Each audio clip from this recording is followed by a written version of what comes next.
दोस्तों, आज हम पढ़ने जा रहे हैं ईदगाह कहानी, जो कि मुंशी प्रेमचंद की बहुत फेमस कहानी है। जो कि बाल मनोवैज्ञानिक कहानी है, जिसे प्रेमचंद ने बहुत ही मार्मिक तरीके से दर्शाया है। रमजान के पूरे 30 रोज़ों के बाद ईद आई है।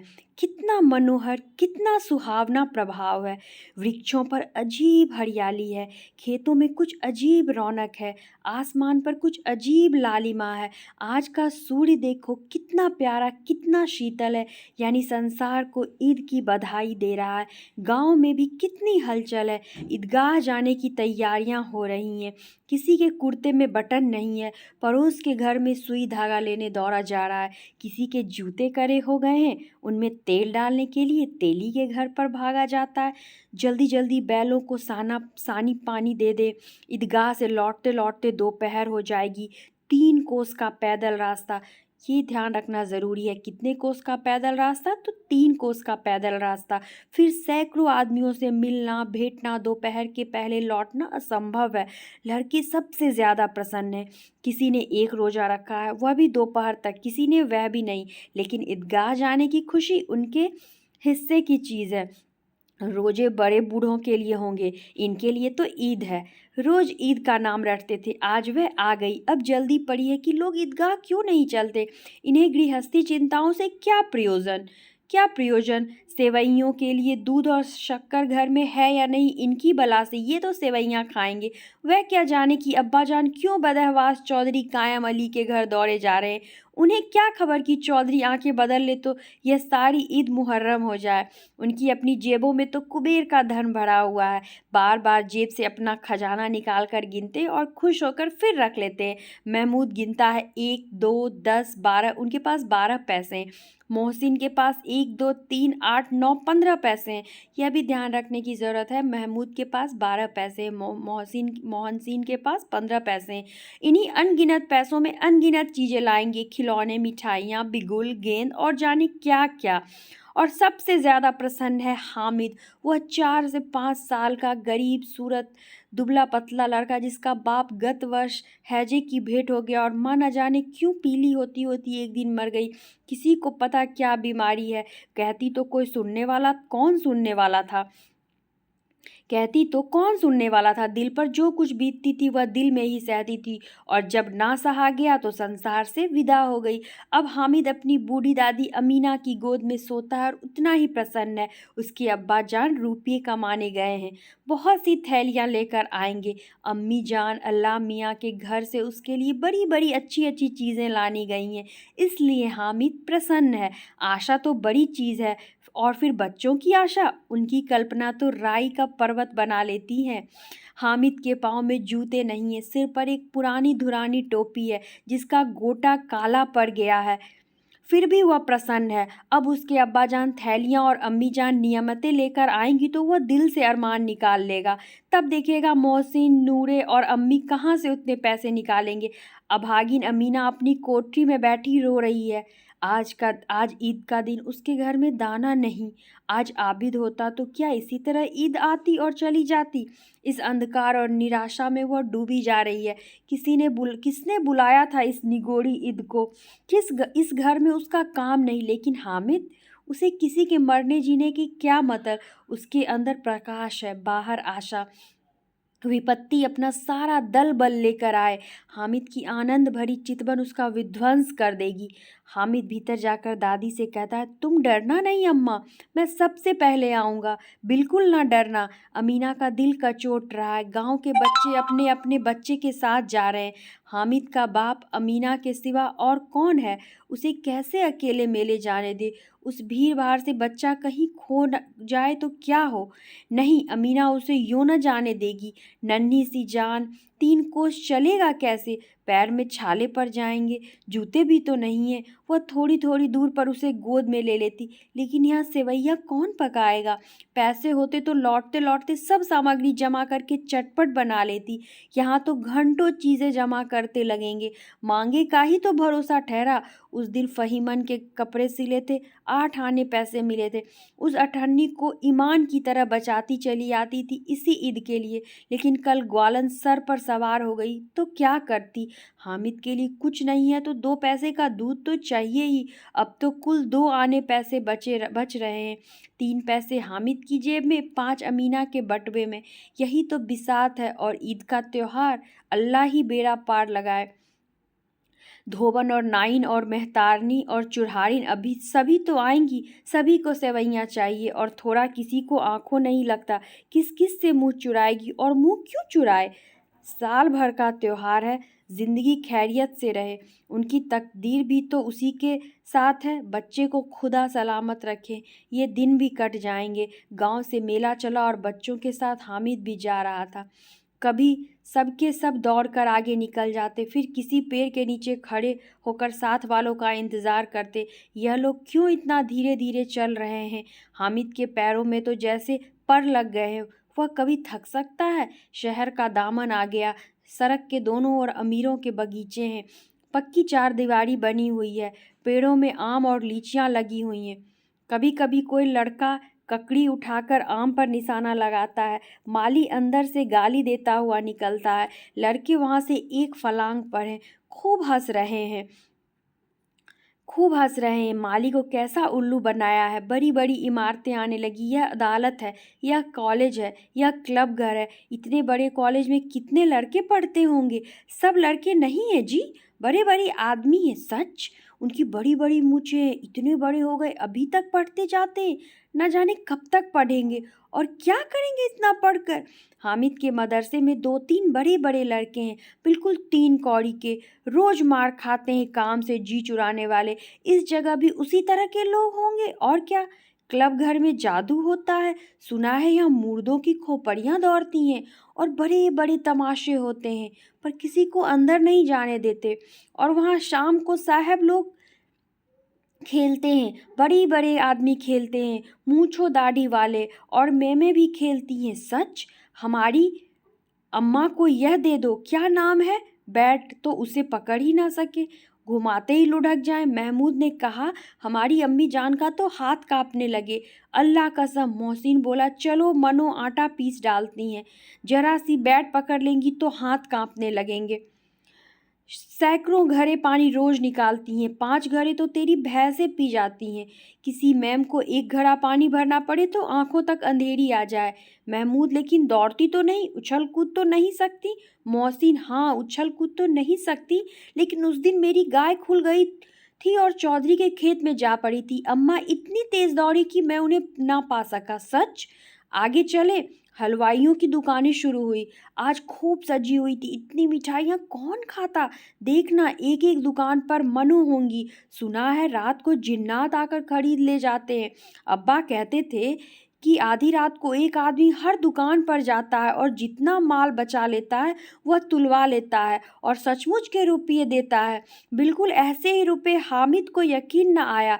ऐसे रुपए जिन्नात को कहाँ से मिल जाएंगी। मोहसिन ने कहा, जिन्नात को रुपये की क्या कमी। जिस खजाने में चाहे चले जाए, लोहे के दरवाजे तक उन्हें नहीं रोक सकते। जनाब, आप हैं किस फेर में। हीरे जवाहरात तक उनके पास रहते हैं। जिससे खुश हो गए उसे टोकरों जवाहरात दे दिए। अभी यही बैठे हैं, 5 मिनट में कलकत्ता पहुंच जाए। हामिद ने फिर पूछा, जिन्नात बहुत बड़े बड़े होते हैं। मोहसिन, एक एक सिर आसमान के बराबर होता है जी। जमीन पर खड़े हो जाए तो उसका सर आसमान से जा लगे, मगर चाहे तो एक लोटे में घुस जाए। हामिद, लोग उन्हें कैसे खुश करते होंगे। कोई मुझे यह मंत्र बता दे तो एक एक जिनन को खुश कर लूँ। मोहसिन, अब यह तो ना जानता, लेकिन चौधरी साहब के काबू में बहुत से जिन्नात हैं।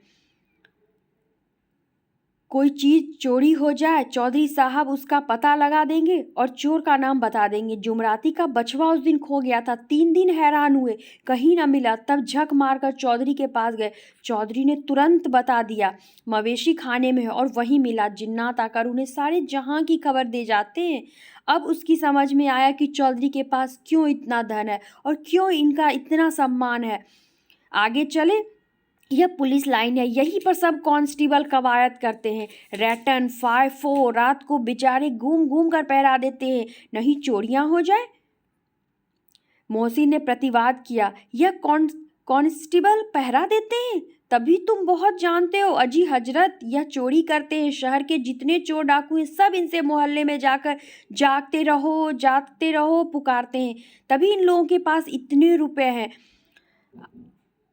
तभी इन लोगों के पास इतने रुपए आते हैं। मेरे मामू एक थाने में कांस्टेबल है, बरस रुपया महीना पाते हैं, लेकिन 50 रुपए घर भेजते हैं। अल्लाह कसम, मैंने एक बार पूछा था कि मामू आप इतने रुपए कहाँ से पाते हैं? हंसकर कहने लगे, बेटा अल्लाह देता है। फिर आप ही बोले, हम लोग चाहे तो एक दिन में लाखों मार लाएं, हम तो इतना ही लेते हैं कि जिसमें अपनी बदनामी न हो और नौकरी न चली जाए। हामिद ने पूछा, ये लोग चोरी करवाते हैं तो कोई ने पकड़ता नहीं?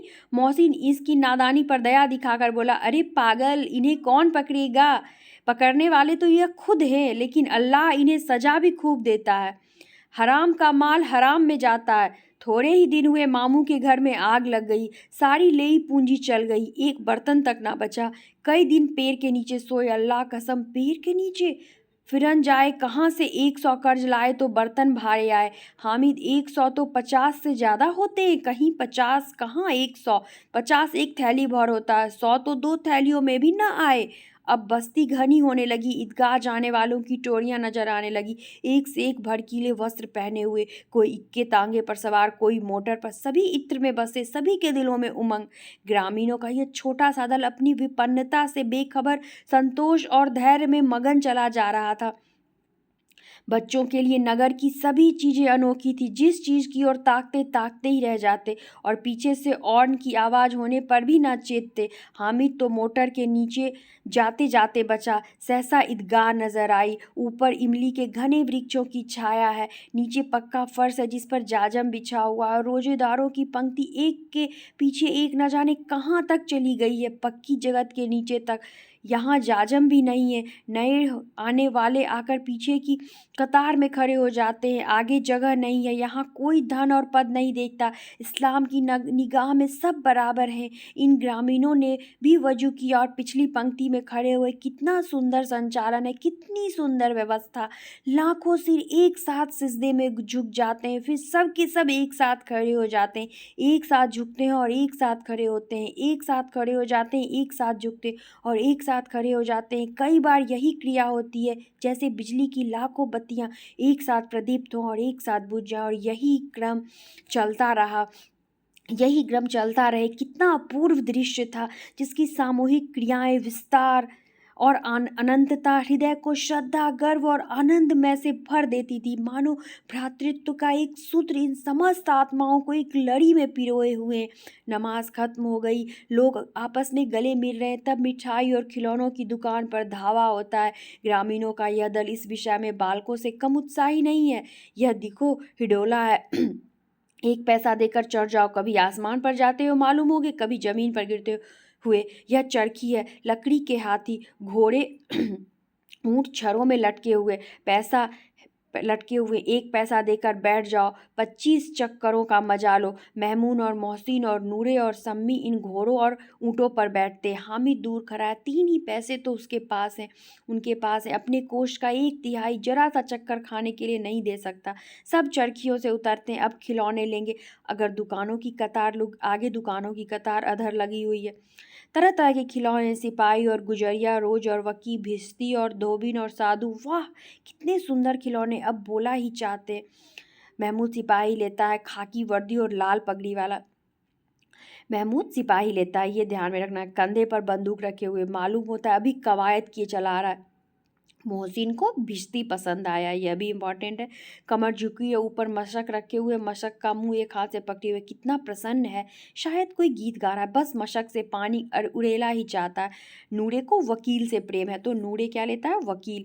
कैसी विद्वता है, उसके मुख पर काला चोगा, नीचे सफ़ेद अचकन, अचकन के सामने की जेब में घड़ी सुनहरी जंजीर, एक हाथ में कानून का पौथा लिए हुए, मालूम होता है अभी किसी अदालत से जिरह या बहस किए चले जा रहे हैं। यह सब 2-2 पैसे के खिलौने हैं, 2-2 पैसे के खिलौने हैं। हामिद के पास कुल 3 पैसे हैं, इतने महंगे खिलौने वह कैसे ले?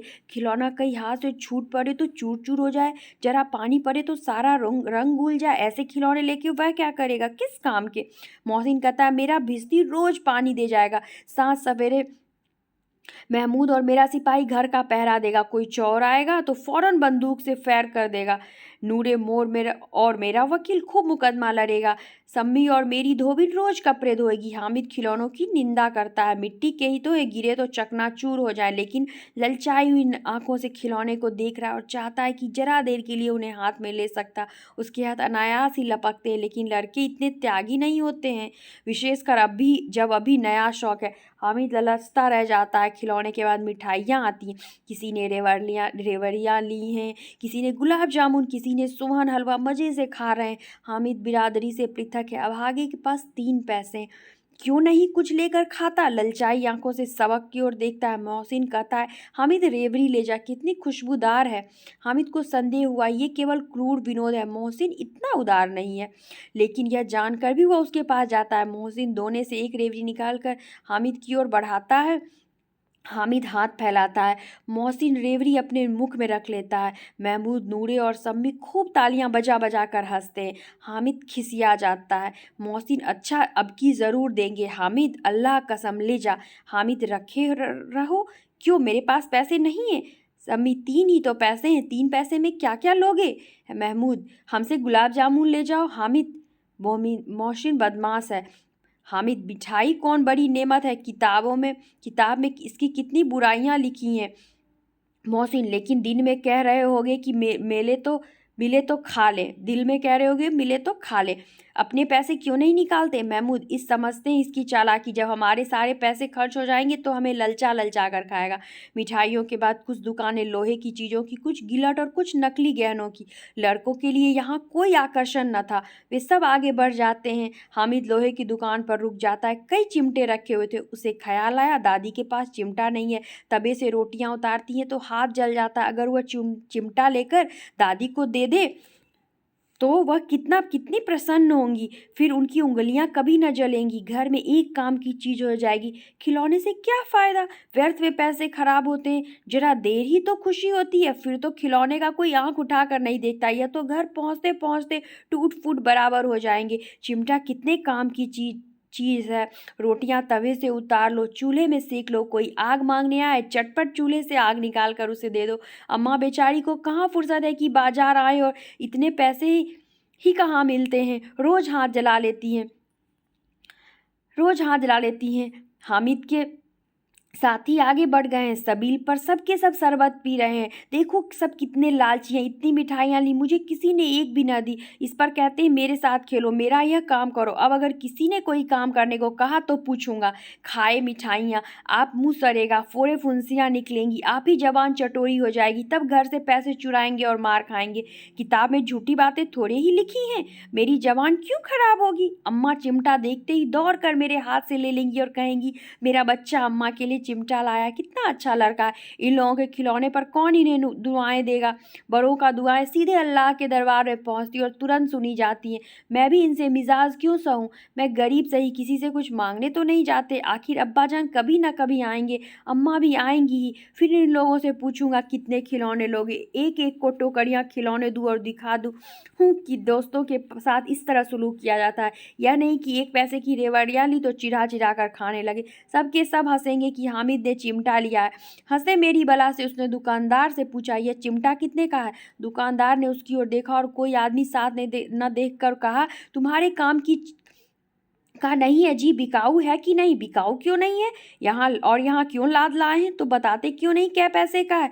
6 पैसे लगेंगे। हामिद का दिल बैठ गया। ठीक ठीक 5 पैसे लेंगे, लेना हो तो लो, नहीं तो चलते बनो। हामिद ने कलेजा मजबूत करके कहा, 3 पैसे लोगे। यह कहता वो आगे बढ़ गया कि दुकानदार की घुड़कियां ना सुने, लेकिन दुकानदार ने घुड़कियां नहीं दी, बुलाकर चिमटा दे दिया। हामिद ने उसे इस तरह कंधे पर रखा मानो बंदूक है और शान से अकड़ता हुआ संगियों के पास आया। जरा सुने सबके सब क्या आलोचनाएं करते हैं। मोहसिन ने हंस कर कहा, यह चिमटा क्यों लाया पगले, इसे क्या करेगा।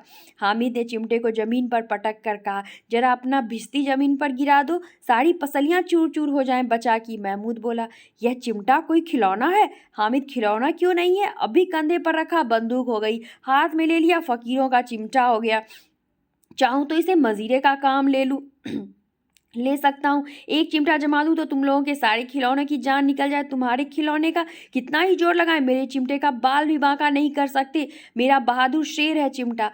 सम्मी ने खंजरी ली थी, प्रभावित होकर बोला, मेरी खंजरी से बदल लोगे? 2 आने की है। हामिद ने खंजरी की ओर उपेक्षा से देखा, बोला, मेरा चिमटा चाहे तो तुम्हारी खंजरी का पेट फाड़ डाले। बस एक चमड़े की झिल्ली लगा दी, ढप ढप बोले लगी, जरा सा पानी लग जाए तो खत्म हो जाए। मेरा बहादुर चिमटा आग में, पानी में, आंधी में, तूफान में बराबर खड़ा रहेगा। चिमटे ने सभी को मोहित कर दिया। अब पैसे किसके पास धरे हैं? फिर मेले से दूर निकल आए हैं। 9 कब के बज गए, धूप तेज हो रही है, घर पहुंचने को जल्दी हो रही है। बाप से जिद भी करे तो चिमटा नहीं मिल सकता। हामिद है बड़ा चालाक, इसलिए बदमाश ने अपने पैसे बचा रखे थे। अब बालकों के 2 दल हो गए, मोहसिन, महमूद, सम्मी और नूरे एक तरफ है, हामिद अकेला दूसरी तरफ। शास्त्रार्थ हो रहा है। सम्मी तो विधर्मी हो गया, दूसरे पक्ष से जा मिला। लेकिन मोहसिन, महमूद और नूरे भी हामिद से 1-1, 2-2 साल बड़े होने पर भी हामिद के आघातों से आतंकित हो उठे। उसके पास न्याय का बल है और नीति की शक्ति। एक ओर मिट्टी है, दूसरी ओर लोहा। जो इस वक्त अपने को फौलाद कह रहा है वह अजेय है, घातक है। अगर कोई शेर आ जाए, मियाँ भिश्ती के छक्के छूट जाएं। जो मियाँ सिपाही मिट्टी की बंदूक छोड़कर भागे, वकील साहब की नानी मर जाए, चोगे में मुँह छिपाकर जमीन पर लेट जाए, मगर यह चिमटा, यह बहादुर, यह रुस्तमे हिंद लपक कर शेर की गर्दन पर सवार हो जाएगा और उसकी आंखें निकाल लेगा। मोहसिन ने एड़ी चोटी का जोर लगाकर कहा, अच्छा पानी तो नहीं भर सकता?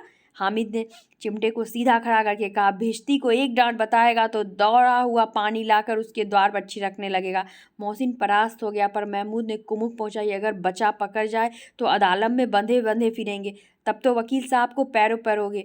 हामिद ने इस प्रबल तर्क का जवाब न दे सका। उसने पूछा, हमें पकड़ने कौन आएगा? नूरे ने अकड़ कर कहा, यह सिपाही बंदूक वाला।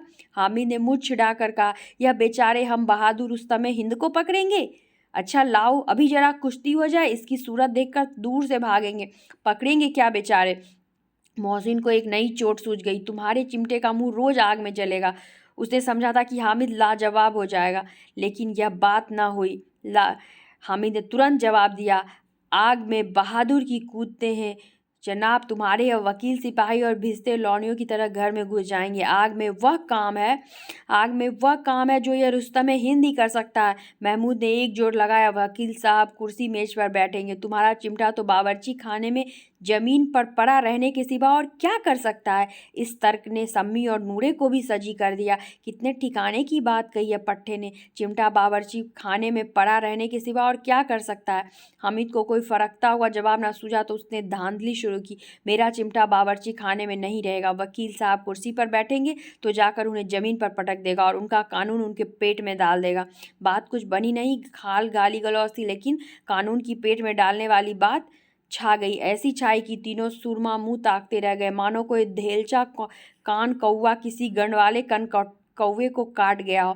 कानून मुंह से बाहर निकलने वाली चीज है, उसको पेट के अंदर डाल दिया जाना बेतुकी सी बात होने पर भी कुछ नयापन रखती है। हामिद ने मैदान मार लिया, उसका चिमटा रुस्तमे हिंद है। अब इसमें मोहसिन, महमूद, नूरे, सम्मी किसी को भी आपत्ति नहीं हो सकती। विजेता को हारने वालों से जो सत्कार मिलना स्वाभाविक है वह हामिद को भी मिला। औरों ने 3-3, 4-4 आने पैसे खर्च किए पर कोई काम की चीज न ले सके। हामिद ने 3 पैसे में रंग जमा लिया। सच ही तो है, खिलौनों का क्या भरोसा, टूट फूट जाएंगी। हामिद का चिमटा तो बना रहेगा। बरसों संधि की शर्तें तय होने लगी। मोहसिन ने कहा, जरा अपना चिमटा दो, हम भी देखें। तुम हमारा भिश्ती लेकर देखो। महमूद और नूरे ने भी अपने अपने खिलौने पेश किए। हामिद को इन शर्तों को मानने में कोई आपत्ति ना थी। चिमटा बारी बारी से सबके हाथ में गया और उनके खिलौने बारी बारी से हामिद के हाथ में आए। कितने खूबसूरत खिलौने! हामिद ने हारने वालों के आंसू पोंछे, मैं तुम्हें चिढ़ा रहा था, सच। यह चिमटा भला इन खिलौनों की क्या बराबर करेगा? मालूम होता है, अब बोले, लेकिन मोहसिन की पार्टी को इस दिलासे से संतोष नहीं होता। चिमटे का सिलका खूब बैठ गया, चिपका हुआ टिकट अब पानी से नहीं छूट रहा। मोहसिन, लेकिन इन खिलौनों से के लिए कोई हमें दुआ तो न देगा? महमूद, दुआ को के लिए फिरते हो, उल्टे मार ना पड़े। अम्मा जरूर कहेंगी मेले में यह मिट्टी के खिलौने मिले। हामिद को स्वीकार करना पड़ा कि खिलौनों को देखकर किसी की माँ इतनी खुश ना होगी जितना दादी चिमटे को देखकर होगी। 3 पैसों में ही में तो उसे सब कुछ करना था और इन पैसों के उस उपायों पर पछतावे की बिल्कुल ज़रूरत ना थी। फिर अब तो चिमटा रुस्तमे हिंद है और सभी खिलौनों का बादशाह। रास्ते में महमूद को भूख लगी, उसके बाप ने केले खाने को दिए। महमूद ने केवल हामिद को साझी बनाया, उसके अन्य मित्र मुँह ताकते रह गए। यह उस चिमटे का प्रसाद था। 11 बजे गाँव में हलचल मच गई, मेले वाले आ गए। मोहसिन की छोटी बहन दौड़कर भिश्ती उसके हाथ से छीन लिया और मारे खुशी के जा उछली तो मियाँ भिश्ती नीचे आ रहे और सुरलोक सिधारे। 11 बजे हलचल मची, यह भी ध्यान में रखना। इस पर भाई बहन में मारपीट हुई, दोनों खूब रहे। उसकी अम्मा यह शोर सुनकर बिगड़ी और दोनों को ऊपर से 2-2 चांटे लगाए। मियाँ नूरे के वकील का अंत उनके प्रतिष्ठानुकूल इससे ज़्यादा गौरवमय हुआ। वकील जमीन पर या ताक पर हो नहीं बैठ सकता, जिसकी मर्यादा का विचार तो करना ही होगा। दीवार में खूंटियाँ गाड़ी गई, उन पर लकड़ी का एक पटरा रखा गया, पटरे का पर कागज़ का कालीन बिछाया गया। वकील साहब राजा भोज की भांति सिंहासन पर विराजे। नूरे ने उन्हें पंखा झलना शुरू किया। अदालतों में खड़ की टट्टियाँ और बिजली के पंखे रहते हैं, क्या यह मामूली पंखा भी न हो? कानून की गर्मी दिमाग पर चढ़ जाएगी कि नहीं? बांस का पंखा है और नूरे हवा करने में लगे, मालूम नहीं पंखे की हवा से या पंखे की चोट से। वकील साहब, पंखे की हवा से या पंखे की चोट से। वकील साहब स्वर्गलोक से मृत्यु लोक में आ रहे और उनका माटी का चोला माटी में मिल गया। फिर बड़े जोर शोर से मातम हुआ और वकील साहब की अस्थि पूरे घूड़े पर डाल दी गई। अब रहा महमूद का सिपाही, उसे चटपट गांव का पहरा देने का चार्ज मिल गया। लेकिन पुलिस का सिपाही कोई साधारण व्यक्ति तो नहीं जो अपने पैरों चले, वह पालकी पर चलेगा। एक टोकरी आई, उसमें कुछ लाल रंग के फटे पुराने चित्रे बिछाए गए, जिसमें सिपाही सब आराम से लेटे। नूरे ने यह टोकरी उठाई और अपने द्वार का चक्कर लगाने लगे। उनके दोनों छोटे भाई सिपाही की तरह छोने वाले जागते रहो पुकारते चलते हैं, मगर रात तो अंधेरी होनी चाहिए। नूरे को ठोकर लग जाती है, टोकरी उसके हाथ से छूटकर गिर पड़ती है और मियाँ सिपाही अपनी बंदूक लिए जमीन पर आ जाते हैं और उनकी एक टांग में विकार आ जाता है। महमूद को आज ज्ञात हुआ कि वह अच्छा डॉक्टर है। उसको ऐसा मरहम मिल गया जिससे वह टूटी आंख को आरन फारन जोड़ सकता है। केवल गूलर का दूध चाहिए। गूलर का दूध आता है, टांग जवाब दे जाती है। शल्य क्रिया सफल हुई, तब उसकी दूसरी टांग भी तोड़ दी जाती है। अब कम से कम एक जगह आराम से बैठ तो सकता है। एक टांग से तो न चल सकता था, न बैठ सकता था। अब वह सिपाही सन्यासी हो गया, अपनी जगह पर बैठा बैठा पहरा देता है। कभी कभी देवता भी बन जाता है। उसके सिर पर झालरदार साफा खुरच दिया गया है। अब उसका जितना रूपांतर चाहो कर सकते हो। कभी कभी तो उससे बाट का काम भी लिया जाता है। अब मियाँ हामिद का हाल सुनिए। अमीना उसकी आवाज़ सुनते ही दौड़ी और उसे गोद में उठाकर प्यार करने लगी। सहसा उसके हाथ में चिमटा देखकर वह चौंकी। यह चिमटा कहाँ था? मैंने मेले से लिया। कै पैसे में? 3 पैसे दिए। अमीना ने छाती पीट ली। यह कैसा बेसमझ लड़का है कि दोपहर हुआ, कुछ खाया न पिया, लाया क्या? चिमटा। सारे मेले में तुझे और कोई चीज ना मिली जो यह लोहे का चिमटा उठा लाया? हामिद ने अपराधी भाव से कहा, तुम्हारी उंगलियां तवे से जल जाती थी, इसलिए मैंने इसे लिया। बुढ़िया का क्रोध तुरंत स्नेह में बदल गया, और स्नेह भी वह नहीं जो प्रगल्भ होता है, अपनी सारी कसक शब्दों में बिखेर देता है। यह मूक स्नेह था, खूब ठोस, रस और स्वाद से भरा हुआ। बच्चे में कितना त्याग, कितना सद्भाव और कितना विवेक है। दूसरे का खिलौना लेते और मिठाई खाते देखकर इसका मन कितना ललचाया होगा। इतना जब्त इससे हुआ कैसे? वहाँ भी इसे अपनी बुढ़िया दादी की याद बनी रही। अमीना का मन गदगद हो गया। और अब एक बड़ी विचित्र बात हुई, हामिद के इस चिमटे से भी विचित्र। बच्चे हामिद ने बूढ़े हामिद का पार्ट खेला था। बुढ़िया अमीना बालिका अमीना बन गई और वह रोने लगी। दामन फैलाकर हामिद को दुआएं देती जाती थी और आंसू की बड़ी बड़ी बूंदें गिराती जाती थी। हामिद इसका रहस्य क्या समझता?